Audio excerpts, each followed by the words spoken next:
Welcome to the Green Wasp Removal YouTube channel. In this episode, we continue training and mentoring the Manchester University Wasp Team as we take on a very busy, very active Eastern Yellowjacket ground nest. The nest was located in the backyard planter area of a private residence where there was a tree crew that was trying to work on a large tree and remove it from the backyard. They couldn't operate their equipment on the ground very safely with this ground nest continually being agitated enough to come out and sting, so we removed it for them. We hooked up 2 vacuum extraction devices to make this very efficient because they were under a time crunch, this work crew, and they had to get back to work. So we worked as fast as we could to collect all the adult flying wasps, as you see here, which we use for venom immunotherapy. As always, Eastern Yellowjackets are a very aggressive, very defensive species that will come out and attack your gloves, attack your veil and your suit. Really important that you wear proper protection when you deal with this species because they are just dangerous otherwise. Once we had most of the adult wasps collected that were coming out to attack, we then started to dig up the brood comb. And as you can see here, it was a very active comb with a lot of pupae in it that we could take back to our vespiary and incubate, and that way when they hatch out later as adult wasps, they could be collected for venom immunotherapy at that time. So we'll also show you the process of how we take it back to the vespiary, move it into a cardboard box which simulates the paper that used to be around the nest when it was underground, and then we move it into the main incubation box where it can hatch out. This is a free-range incubation box. It has all the same species of Eastern Yellowjackets, and this is where we collect thousands more throughout the season. So for now, let's take you back to August 14th of 2025. We're going to show you the entire job. As always, thanks for riding along with us. Please remember to like, share, subscribe, and comment to let us know you're there. Enjoy the show. That looks like maculifrons. It's a big, wide, anchory kind of pattern. Okay. See what I mean? Yeah. So when we identify wasps in the field, we identify them by the pattern on their back. And as you can see here, this species has kind of an anchor-shaped pattern on it. It looks like the old-fashioned anchor head. That's how we know this one is Eastern Yellowjacket. It's the only species in our area that has that mark. Colleen is rigging up the Vespula maculifrons collection bottle. We just pulled down the bald-faced hornet nest from this tree, and we found a ground nest as well. So we're gonna get that out of here so these guys can work again tomorrow. Otherwise, every time they drop a branch over here, this nest is gonna swarm them. It's right here.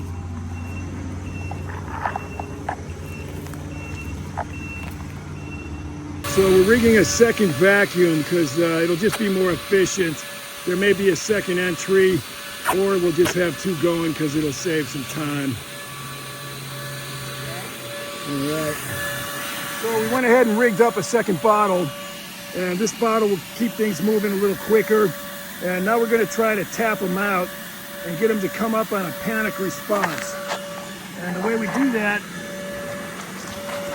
is just bang around the nest entry point. Let's get the shovel and give it a few whacks on the ground.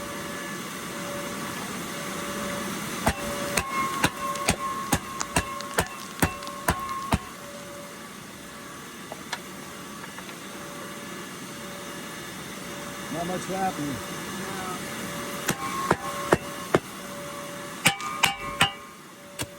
Oh, I got something. All right, we're closer over here probably.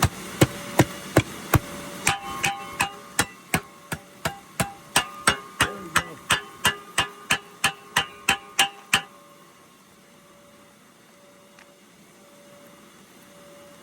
You don't want to give it some space. We're at the point where we're knocking on the nest to try to get them panicked and come out You more. might want to get So inside now. it's at this point where they're really going to get angry.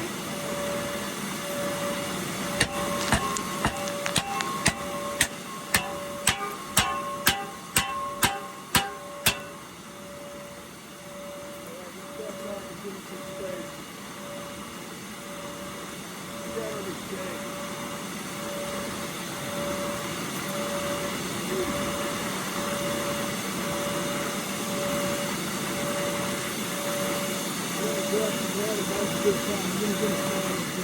So that stirred them up pretty good. So now we're gonna give them a little time to calm down and get collected. So we've got a good solid collection going so far with 2 different vacs. As you can see, good collections in both. And we just hooked up the second line, and that's starting to collect well too. You can give the shovel a whack around it whenever it slows down. Yeah. All right, what's your guess? This side of the brick or the other side? Seems like they're going that way. Okay, let's see what happens. Tapping on that central brick really brought them out. So This one or that one? the first one, yeah. Okay. But yeah, it's really hard to get. You might need the. Yeah, I think we'll just dig around it.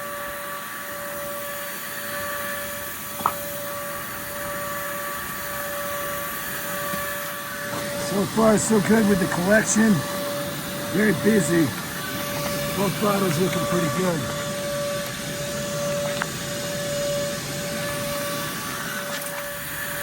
Okay, let's see what we got. You know what? I'm going to grab a bucket for dirt. Oh yeah. Here's those roots. You probably run into a whole bunch of roots there. Yeah, probably.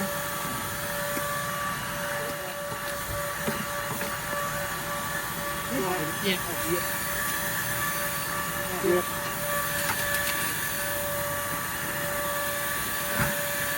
There's paper. I hit it by accident already. Here we go. All right, let's get one of these.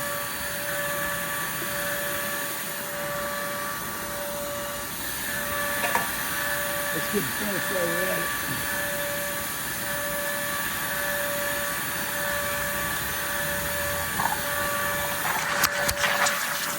So we bumped right into it.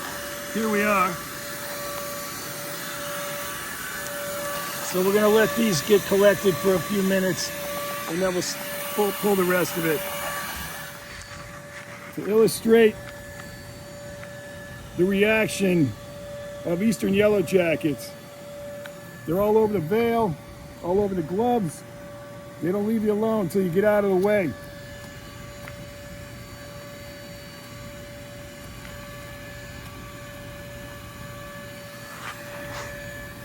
Alright, as you can see, we bumped directly into the nest. So now the nest will be pulled and put into this bin, and we're going to have to look for the queen.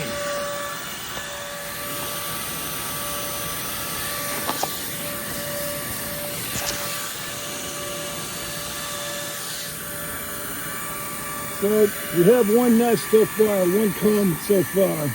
As you can see, lots of pupae and lots of larvae, very active nest. So we're going to incubate that back at the lab, and there'll be a couple more combs like that in here.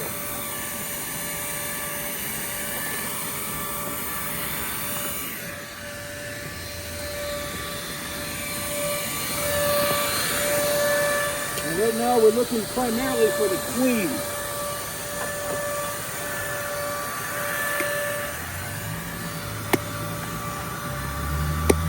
Here's their main support route. It runs right across, and they built right through it.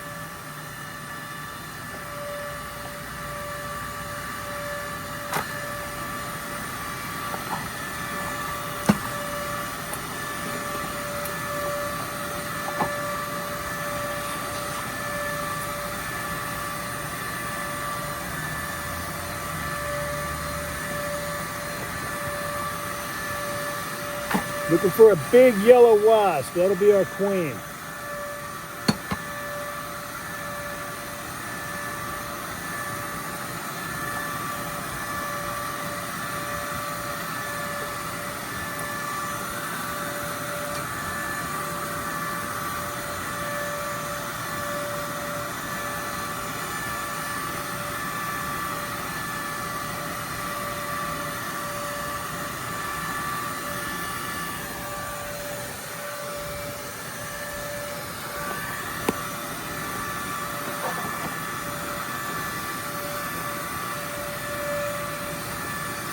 Another big root.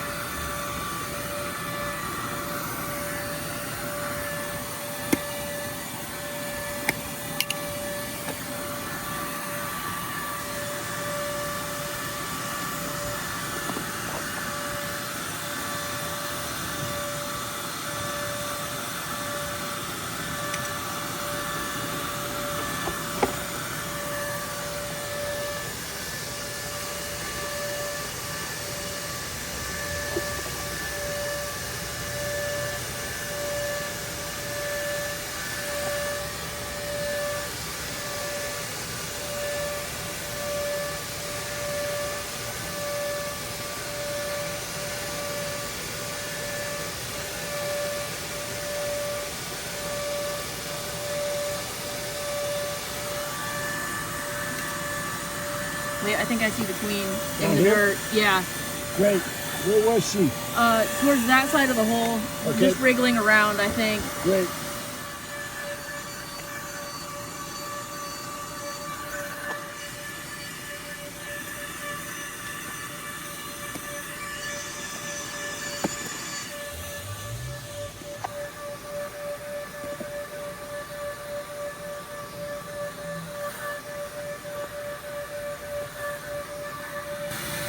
So far, she's hiding pretty well.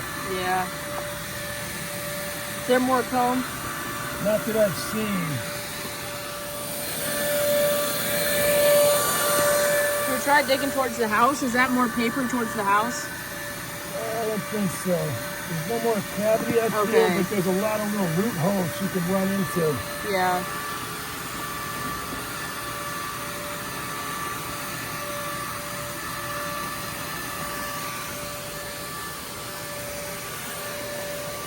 It's treating now with a non-toxic essential oil. It's got peppermint oil, clove oil, lemongrass, mixed with dish soap and water. And this blocks all their pheromone and keeps them from reestablishing in this space.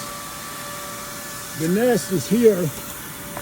We'll be able to incubate a lot of these out in captivity. So it's a pretty good sized nest for developing pupae, which is all the white silk caps you see here.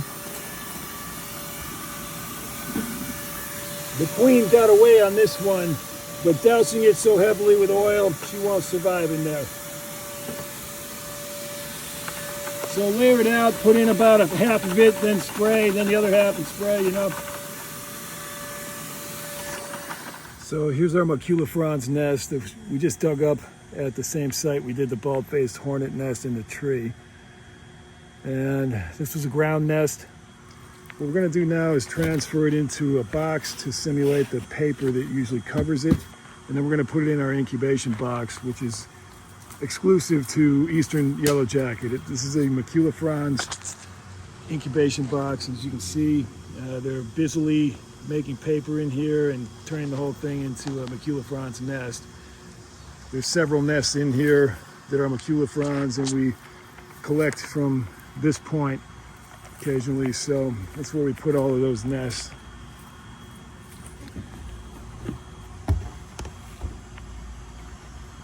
So we're just going to lift out these combs and set them in.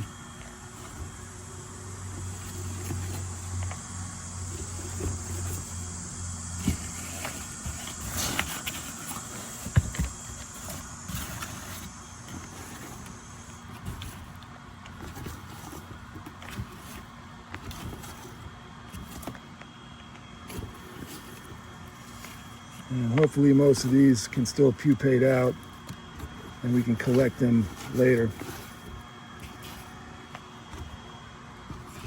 I'm just going to take most of this and just dump it right in the nest, and they'll clean that up on their own.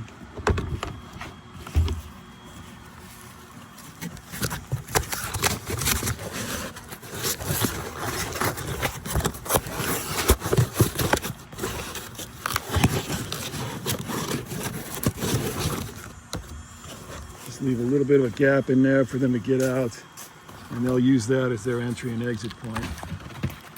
Meanwhile, in here, there's some very busy active nests still, and we'll just add this in, and this will add to this collection.